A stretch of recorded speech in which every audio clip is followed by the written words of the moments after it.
Hey guys, it's MCPE Tutorial Gamer, and today guys, I'm going to be showing you guys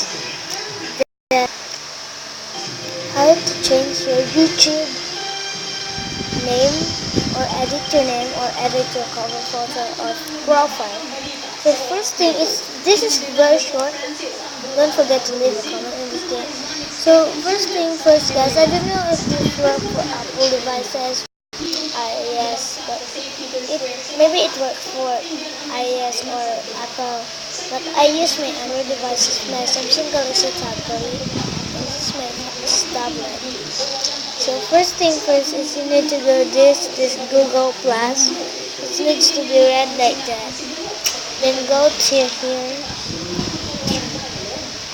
and this is it guys. This is it.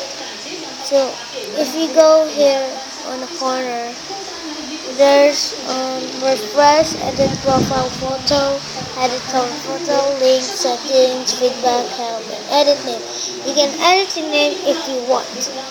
So you can do anything you want guys. So you can do like MCP Jordan's thing as a plugin.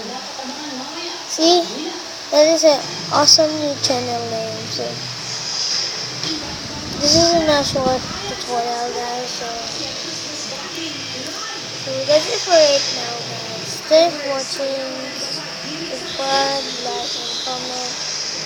For more videos, don't forget to leave a comment. Bye.